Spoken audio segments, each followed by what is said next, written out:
All right, we had to take a little break in the middle here, but I'm back with Jeff Jackson with Cropland, and of course I'm John Driver with Hay Kings, and we are in part two of our session today talking about fall planting.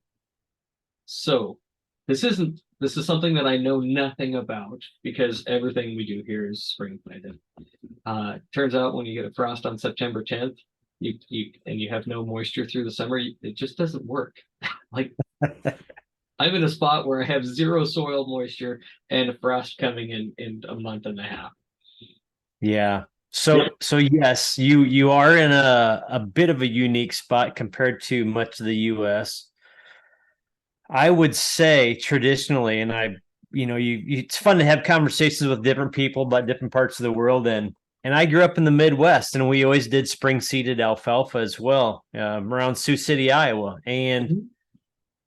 the more I, again, spread my wings, if you will, got to see different parts of the world, you get outside your little box. I was like, man, there's an awful lot of fall seeded alfalfa in different parts of the country. And as you learn about some of those reasons why, uh, and you start looking at, there are other places. I deal a lot with Midwestern regional weather, and it seems like every fall we have this little stretch where we get harvest interrupted by some moisture, and it's a great opportunity to get some fall seeded alfalfa put in at that point. Multiple reasons. So one would be is you can get some of that moisture. Many people have irrigation in different places where they try to raise a very good alfalfa crop, so that helps.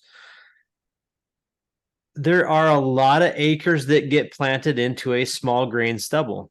So whether we have rye, triticale, spring wheat, winter wheat, that leaves us an opportunity to go back into a seed bed that is very firm. If we can no-till, we get to go in there where we don't disturb the soil and waste moisture. Yeah, We every time, we boy, we are great yes, moisture. I don't want to say we're great moisture managers here, but farming in the West is all about water, no question. absolutely. So I love the idea of no tilling, and I've had some great success no tilling in alfalfa in the spring. So no tilling into there to maintain that water profile. And when you think about the weeds that do germinate, we get a huge flush of weeds more so in the spring than we do the weed pressure in the fall. Hmm. So from a weed management standpoint and a good successful thick stand, it also helps quite a little bit from a fall seeding standpoint to utilize that. So again, you're not going to stir things up to waste moisture. You're going to have less weed pressure.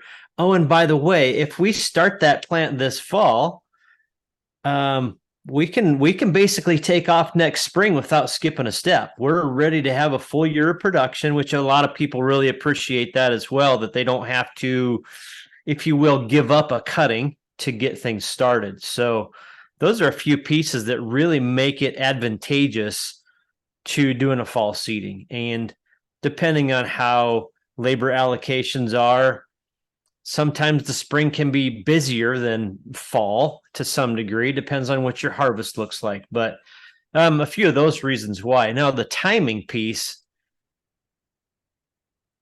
is fairly critical too. And we talked about timing of things in the fall earlier in our session one about cutting.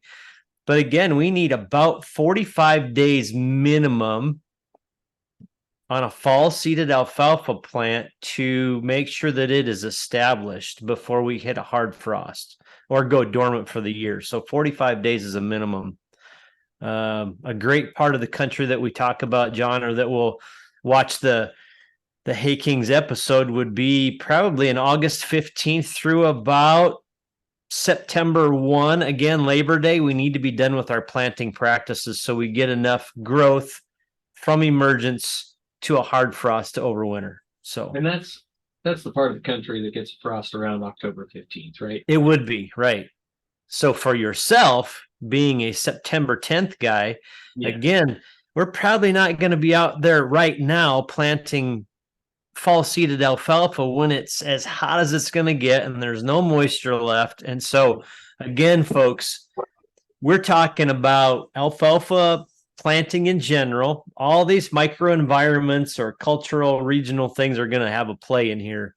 So it's not a one size fits all program, obviously. And it's not that I'm trying to promote everybody goes and switches to fall planting, but I think I see a general shift even in the upper Midwest where people have traditionally spring planted alfalfa, used oats as a companion crop. Oh, wait a minute. Oats are a very good cool season crop to plant in the spring, and we're going to put alfalfa in with it. So there are a lot of these little things that have fit really well. And I've seen a lot of people go to maybe changing their cultural practice to a fall seeded alfalfa behind small grains or a canning crop or something like that. So it's interesting. What's a canning crop? Oh, a canning crop like sweet corn or peas or a canning crop, right? They're going to can them. I'm tracking with you. Yep. Yeah, vegetable production, Processed if you will. vegetables. Yeah. So, again, it's like anytime you're going to plant alfalfa, let's be conscious of herbicide rotational restrictions. That's something to spend a lot of time on, talking about modern perceptions about alfalfa production, right? There's actually states where our alfalfa yields are lower now than they were 100 years ago on average. Yeah.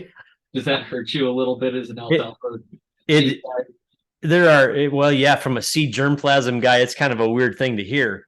Yep. But I tell you what, there are a lot of things that we can do today to mess up the genetic potential of some of these varieties, and that's one of them.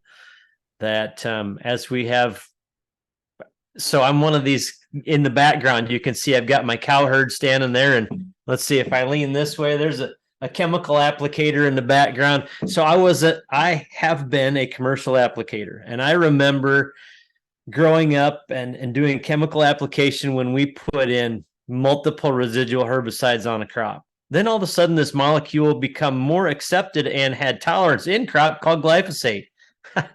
And there are some people in our business today that are, I'm going to call them glyphosate babies. They grew up, they started their agronomy career, their farming career when glyphosate, I mean, it was easy. Just put it in the tank and go kill everything but the crop, right? And now we don't have that pleasure anymore. So we're back to using more of these residual herbicides. And again, just like we've talked about weather and implications and how it can change our cropping system. But if the rotational restriction says 10 months and we're going through the calendar and we're like, oh man, we're right at the end of 10 months. It'll be just fine. Go plant your alfalfa. Well, if you're extremely dry, you have extremely tight soils, maybe the temperatures aren't conducive to break that chemistry down. Now we have something that will persist for 10, 12, 14 months, maybe longer. Yep. And we assumed that we were good because the label said 10. I think, John, that we have seen a dramatic increase in yield potential of varieties due to a little residue hanging around, and we didn't have enough to kill the plant, but we really hurt it. And we took the top end off for a long time. So I don't think I'm going to get in trouble for saying this. If you look on those herbicide labels, yes, sometimes you can look at other regions and maybe understand how that chemistry breaks down. So if you're flipping through that label, take a look at what it says in the West, because sometimes they'll have rainfall requirements. And if you're in the Midwest somewhere and you've been short on rain, maybe flip to that page and see how many inches of rainfall are required to get that chemistry to break down. I don't have any specific examples here. I'm with you. But go to the West, like look at restrictions in Idaho and Montana, Washington, Oregon, Nevada, like the places that farm where it's real dry. In Washington, we have wheat country where they're growing on 8 inches of annual precipitation, and they make herbicide labels for that. Yes. So like that's a little bit of a pro tip as you're considering these herbicides and you're thinking about going back to alfalfa. And if you know that you're a little dry to start with, see how, and they actually have tables in there that say if you've had 12 inches of rain or more, your plant back is this. If you've had less than 12 inches, it's longer. And Right like on. take a look at those. I think going to those other regions and other crop applications is informative. Absolutely. And you're going to notice in there as well organic matter levels and all those soil types. And as you said, pH, soil yeah, types. pHs, all of that comes back around. So, anyway, herbicide rotational restrictions and how it has an implication on damaging your alfalfa stand. Because, again, the fun thing is, you and I've had some very lengthy conversations about some of these topics. And literally, I have seen live alfalfa stands that made it through first cut. Second cut was kind of nasty coming back, and they called me and we went round and round about herbicide application, and it was it should be fine. We checked, and then when we dig and I find root damage at 2.5 to 3 inches deep, fairly consistent on a lot of plants where there's no compaction layer for a foot. Yep. And then we go back and double check again and go, oh yeah, wow, we missed this. Yep, you're right. That's probably what it is. Yep. I think we've had a lot of finger pointing about poor stands and poor varieties, and literally we sell great varieties. It's what we do to limit their yield potential that usually causes the problem. So anyway. Okay, I'm glad I was able to add something into that conversation. Yeah, If you're a me little too. dry in the West, in the Midwest, look at the label restrictions for the West because we play that Yep. dry, super dry all the time. And Right. we have crop rotations between wheat, peas, lentils, garbanzo beans, all sorts of stuff where they're very cognizant. And the largest wheat producing county in the country is actually in Washington State. Uh, and it's right up there with peas, lentils, and chickpeas, garbanzo beans. So they actually use those chemistries a lot and very intentionally in hundreds of thousands of acres, where they very much made those labels for 14-inch rainfall zones, for 18-inch rainfall zones, for 26, for 30, for 40. Like we have the whole gambit in Washington from 4 inches of annual precipitation to 300.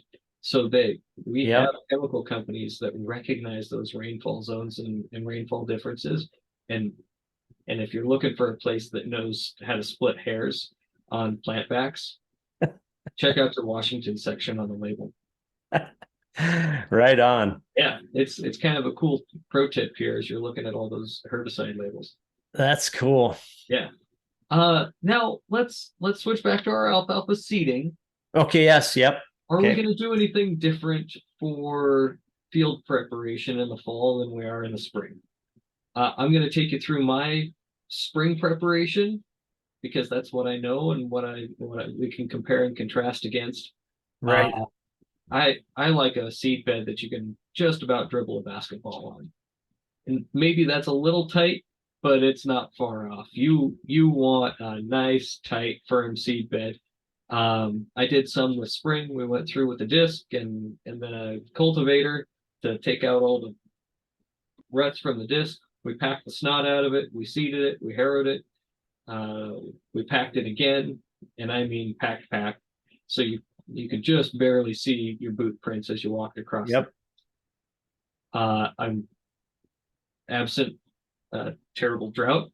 I would be very, very happy with my stand establishment. Right. So it sounds to me like you could basically write the technical paper on seeding alfalfa. Okay. Now, So I just took you through my process, and my yeah. process is by no means the only process. Another option I had considered would be packing the snot out of that field and then taking my no-till across it. I could have done that. I wish I would have done that for better seed placement. That kind of quarter to half-inch seed depth is where I got really good germination. Anything that was shallower than that, we air seeded the field, and I think in normal moisture conditions it would have worked just fine. In questionable rainfall conditions, I wish I would have used my no-till to get the perfect depth, that quarter to half-inch, and maybe in looser soils you could go a touch deeper.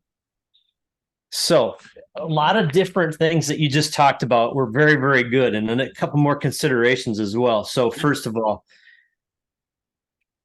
most of the time I'm in front of a group, or today, if this was all about just that part itself, the only message you need to really, there's two things, I guess. The two pieces you really need to remember: seed to soil contact and seed depth consistency. And you basically hit upon that with your firming the seed bed ahead of time, getting the seed out there and trying to get it at a uniform depth.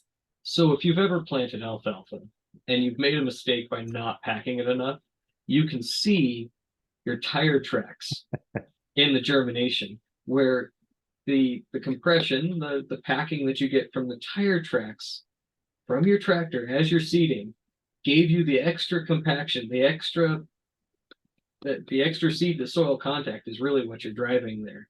Yep. That gives you better germination, and you can see it as it comes up where your tire tracks are at.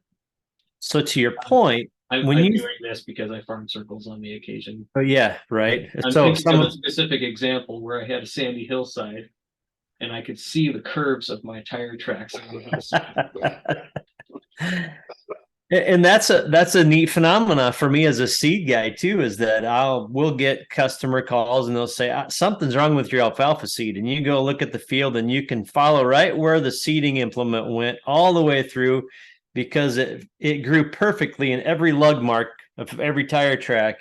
And then to very eloquently tell someone that, well, it doesn't look like a seed germ issue, it looks like a soil preparation issue, because anyway.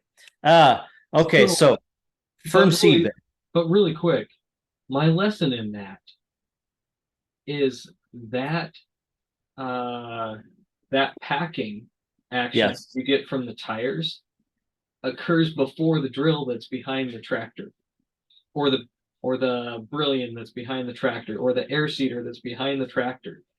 So it changed my way of thinking a little bit to focus on having a firm seed bed before I plant. Exactly. And then packing it again afterwards, because in my experience, I've never packed too much. And I would tell people that all the time. They're like, well, how many times should I do it? Here's the thing about it. And this is why this is an important part of the conversation, is because you can go over it with a roller. So in different, again, regional differences. There are parts of the country that have these big, huge, flat steel rollers. There are some people that have, so they can go out through a field and level it, smooth it to some degree. A lot of people use it to push rocks back down where they have rocky soil and they don't have the time or labor to go pick all the rocks. So if you take this big, heavy cylinder, you're pushing rocks down, you're getting things flat.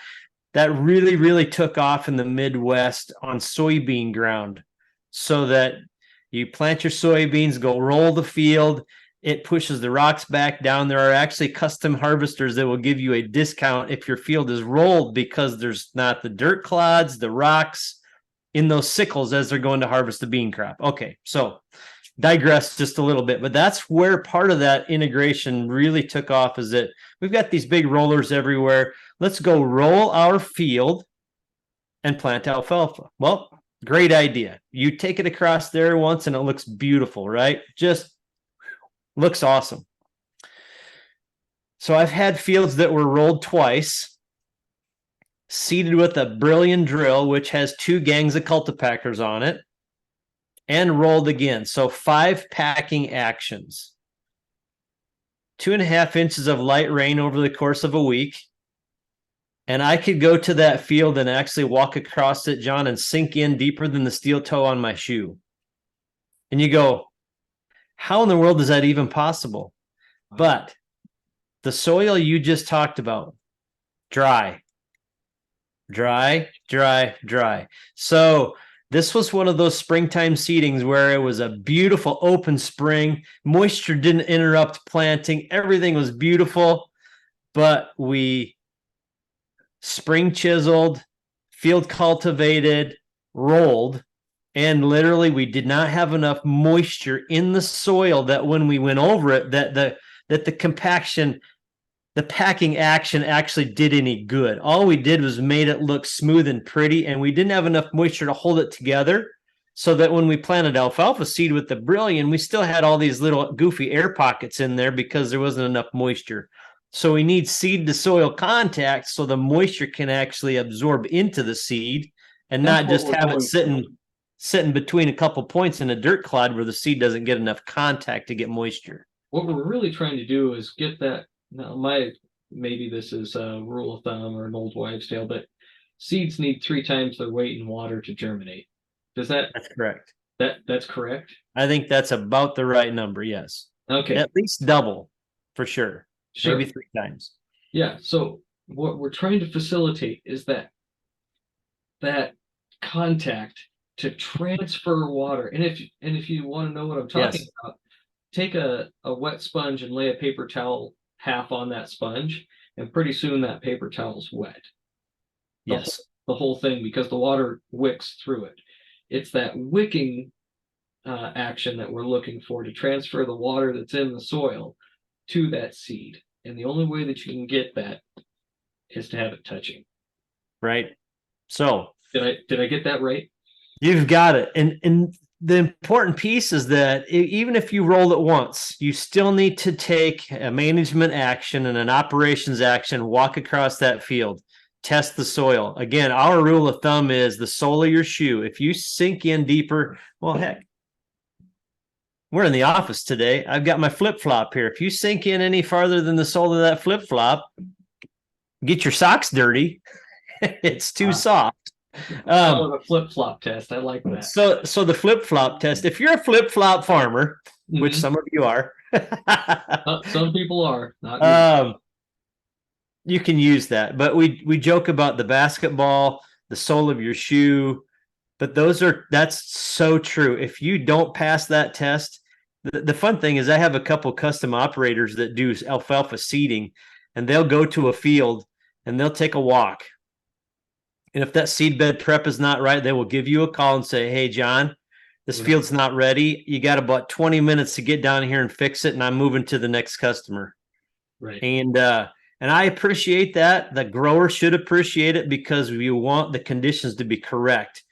Farming's too expensive. Fuel's too expensive. People's time and labor, we can't waste it because we want to cut corners on one practice to make the whole season or a 5-year project not look well. So seed to soil contact, seed bed prep, and then it goes to how should we seed it? You mentioned air seeding. So I have seen, the only thing I haven't had somebody call me with yet and say, "Here's how I seeded my alfalfa," was a hand seeder box sitting on the back of a horse riding around in a wet field or something like that. It's about the only thing I have never heard. But end gate seeders, air flows mixed with fertilizer, Airplanes. airplanes. We in the Columbia Basin in Washington, they'll fly seed on and then turn the pivots on. Right on. Yep. What I would, and to your comment earlier about what you had noticed, when we can get the seed in the soil, quarter, 3/8, half-inch deep, it just seems to enhance our level of success. You never want to say never, or never want to say always, but right. This is one of those days where get it in the soil. Get it in the soil. And the rule of thumb is if you see a few seeds on top, you're probably just about right, because the action of your drill, whichever one you're going to use, is going to stir up a few. But if you don't see any, you might be a little deep. And people might think, "Oh, who in the world? How does that happen?" Never say never. I have seen alfalfa accidentally planted 2.5 to 3 inches deep.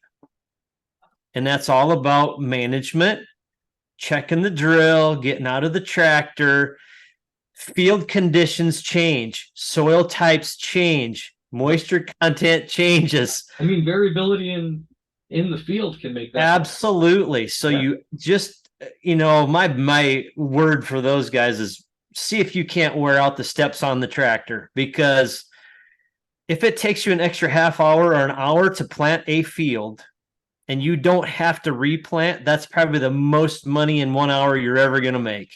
I Boom. mean, think about the economics of a replant versus just taking time to make sure the seed depth was right. Yep. Guilty. I get in a hurry. Yep. Oh, it was fine last time. It'll be fine today. I really like no-tills for that. One, That's under you have to have your seed bed pretty darn tight to run a no-till across it successfully. sure. Yes. Two, they generally have better depth control than any Oh, other. absolutely. Yeah. Yes.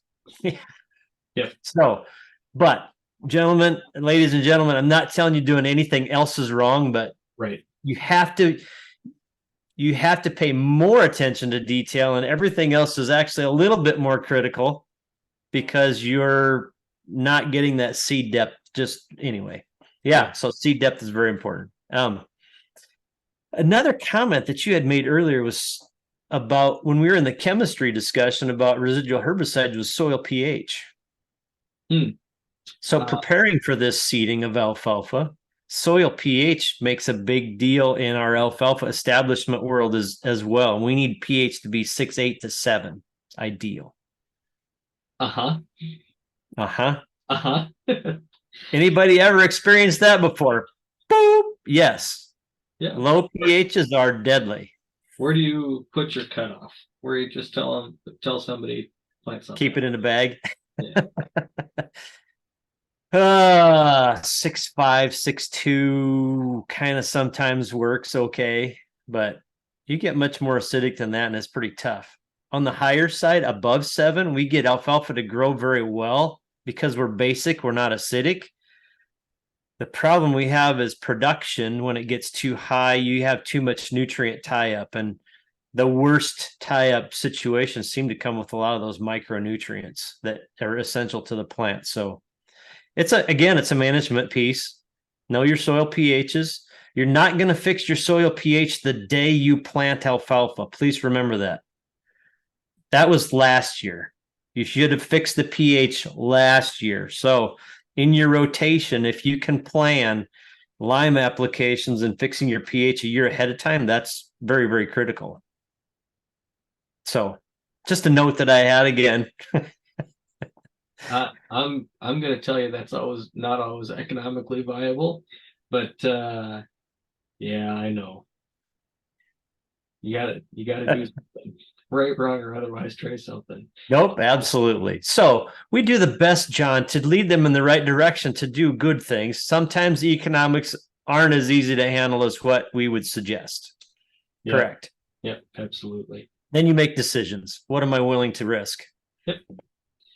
Okay, so we talked through seedbed preparation. We're going to do, no matter where you're at, you want that firm seedbed. The thing I wanted to add to that is there's definitely different types of firming tools. Yes.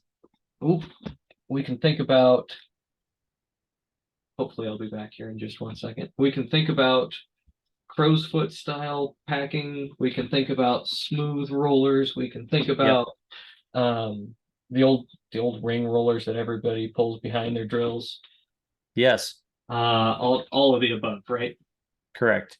Well, and then you can get some very good packing or firming. I'm not going to call it a packer, but you can get the soil to firm up a bit if you pull an old drag or a harrow across a couple times, maybe. Yeah, you can, much as you might not think, but as long as you don't have your teeth pointed down and really aggressive and you've got them, so you're just kind of firm in the ground and knocking some big dirt clods down, they would do a very, very good job. Yes. My personal favorite is that crow's foot style. It breaks up clumps really nicely, and it seems to penetrate, so we're getting a little bit deeper than if we're just rolling over the surface. Yes, absolutely. So when people ask me what should I pack my field with, or what, I joke and say, well, you know that old 2-gang cultipacker that was probably hauled to the scrapyard when iron was $250 a ton? You should still have that in your yard. That one. That's the one. Those cultipack. Well, the rings flop around. Like, I actually kind of like that floppy ring action. The nubs on them get some depth of penetration. You do. All of those are good things. And if it's wore enough, each ring's got about an inch play in it. So you get a little bit of independent suspension in there. And so if you hit a rock, so here's another thing. It goes These up and big, over like this. Yeah. right on. And the rest of the little rings can do their job yet, but that one moves a little because you take a big flat roller. Think about a roller with a 12-foot section in it, and it's hard and it's rigid and it hits a rock or it rides on a ridge. The whole thing. That's the only thing that gets packed at that point is right where the single point of contact is on that roller. So if it's 12 foot long and you're riding a ridge through your field or an old, if you don't have your disc or your field cultivator set right and you got that tall ridge and it's riding that a little bit, the rest doesn't get packed well at all. So I'm not telling you not to use a flat roller, but there's the there's the benefit to the corrugated old cultipacker.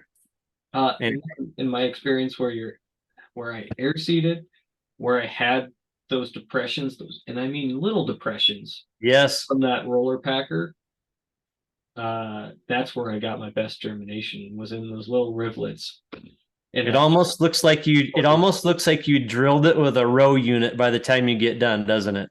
Yes, it does. Yes. Yes, it does. That corrugation that you get from those, like, you want it to look like corduroy out there. That's absolutely. That's kind of the ideal situation.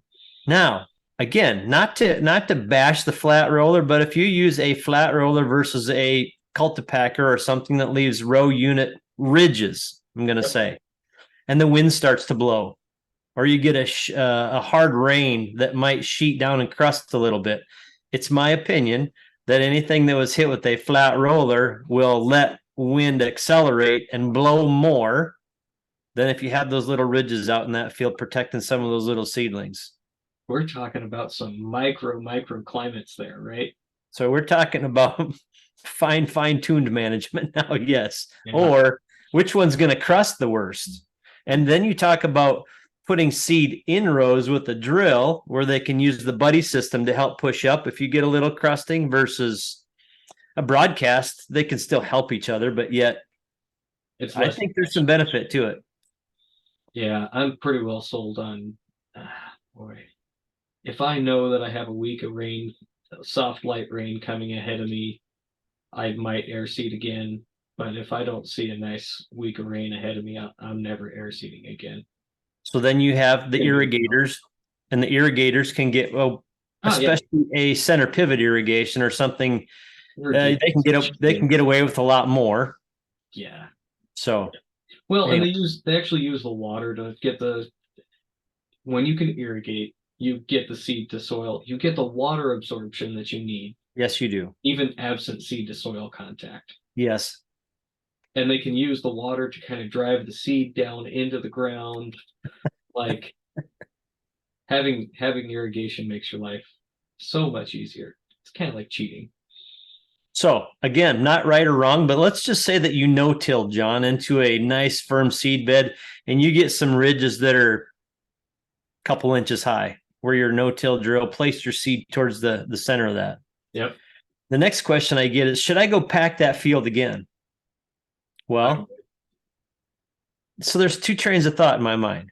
So you can, because you want to get it firm. Yep. But if your seed's at the bottom of that furrow and it's already at its half-inch depth and you go across with a roller and all of a sudden those collapse in on top, now how deep is your seed? Could be too deep. Yeah. Could be. Yep. So that's why I brought it up. There's not right or wrong, but there's different trains of thought. And what do you feel comfortable with? Because that could be an implication. Yeah. I don't know that I would trust my packing wheels on my particular drill. I think I'd be inclined to shoot at 1/4 inch depth and then go and pack it again. Fair enough. Yep. Right. I think that's what I would do. But obviously I don't know everybody's conditions. And again, knowing your equipment, your capabilities, your management style, your rainfall, your soil type, all that stuff. Guys, you're going to watch this video and go, those two are so far out of it, they don't even know what they're talking about. Right. Down here, we can they do it this way. On the ground and go. But from an overall arching management standpoint, those are probably some best practices to take a look at. Yep. Completely agree. I have to admit I'm a bit of an acolyte of yours as it comes to alfalfa seeding because you see a lot of that ground, a lot of alfalfa ground. Yep. So I certainly appreciate your comments today. It's a blast. Yeah, I think that anything we touched on herbicide residuals, we touched on pH. Those are the two kind of things that you have to pay attention to way Right. ahead of time. Right. We Yes. touched on different cultivation and seedbed firming techniques, seed depth. The only thing that we really didn't get to was varietal selection, but I doubt there's a difference in varietal selection in spring versus fall planting. I would say not spring versus fall, Okay. to the well, That and was my guess. okay, That was my guess. you just made me think of one more benefit to fall seeded alfalfa. Where we have in the spring, we generally have cooler, wetter soils, generally, just in general. So when it comes to matters. When it comes to the disease triangle, you also need temperature needs to be right, moisture needs to be right. So in the fall, we generally have less soil associated disease issues as well, because generally we're a little bit drier. We just don't have the disease complex in the fall. Yep. So that's another benefit to some fall seeding in different areas on different soil types. Right. That soil temperature was something that we didn't talk about, and you went to the next level of the associated diseases along with it. But there is a minimum soil temperature that you really need to have to get those plants to pop out of the ground and be competitive. So we have documentation that alfalfa will germinate with ice crystals around it. Okay. Documented. That's not ideal. That's not. But folks, the ideal temperature for alfalfa to germinate and become healthy and vigorous right away, which nobody wants to hear, is 70 degrees. Whoa. Ideal. And we're talking hit the ground, moisture up, every one of them. Okay. Will it grow at 50 degrees? Yes. Just keep in mind, from 70 to 32 degrees, it will germinate in that range. The colder it is, the slower it grows, the more vigor it takes out of the plant from that little bitty seed that it's trying to grow from, and the more time that allows a disease to take advantage of a weak plant that's trying to grow in really, really, really cold dirt. Or weeds to pop up. Right? Because we're trying to get those early seedlings up and out of the ground and going to compete against any weed, potential weed pressure. So think about soil temperature. And again, alfalfa generally has been planted very early in the spring because we planted a cool season crop called oats, and we used alfalfa as another crop to put with them so we could get two crops planted at one time. Our intention was to plant a very good oat crop at that point, and we threw the alfalfa in because it worked. And we could harvest oats, we could take straw, feed the horses, bed the cows. Oh, and now we've got an alfalfa crop underneath, which we've since learned that we probably hurt ourselves on quite a bit of yield at those points. But those are cultural practices that's why we try to plant alfalfa so early. I run into folks all the time here that use oats as the nurse crop, right? That's the term that everybody uses. Oats are the nurse crop, and if you have water, this comes down to a water question in my mind. If you have water, if you don't have water, oats are competition with the alfalfa. If you do have water, nurse crop, fine. Because you're competing for space, sunlight, moisture, nutrients. Oh, and by the way, if you're using oats as a companion or a cover, you're managing for oats until that goes off. Then you can manage for alfalfa, and you can have alfalfa insects under that canopy unnoticed, causing damage, especially when we talk about potato leaf. Yeah, potato leaf hoppers underneath that canopy. We talk about guys that are harvesting wheat right now or oats for grain. Literally, that alfalfa's been under there for 45 or 60 days, and the leaf hoppers have been here at my place for 4 weeks already. So, anyway, again, You and I could take this to a whole nother level and call it session 3. But sorry, I keep adding more things. No, I mean, I think all of these things are important to consider, and certainly in my neck of the woods, companion crops, nurse crops, whatever you want to call them. Yes. In the absence of water and where we have some droughty spots in the Midwest, I wouldn't take It's it from somebody that farms on 20 inches of rain a year. Don't don't do it. yes, because again, stress from nutrient availability, sunlight, negligence, moisture. Every time we stress that alfalfa plant, we take off top end yield, period. Yep. Anyway, John, it's been a pleasure. Well, let's make sure everybody knows where to go to look. I'll go first this time. For Go if you for it. want more information, you want to check out the Hey Kings podcast, you can go to hey-kings.com. There's merchandise there if you're so inclined. That does help me. I like selling that kind of stuff. And Absolutely. then that does support all these efforts on the Hey Kings podcast and even the Hey Kings group too. You can check that out on Facebook. That's where this all started. And if somebody Absolutely. wants more information on cropland, So cropland, www.cropland.com. Have a seed locator, dealer locator on there. I do some other social media stuff as well. I do. Oh, there's the old cow chow, the old Forage Fanatic. So we do Forage Fanatic on Facebook, YouTube, other multiple channels, and have a great time with it. So well, hopefully everybody took something home today. yeah, I suspect so. I mean, even I'm learning as we go here. Some of those pest pressures I hadn't considered yet. So I Yeah. learn something every time we talk. Thank Thank you you. very much. Yeah. Have a great day, guys.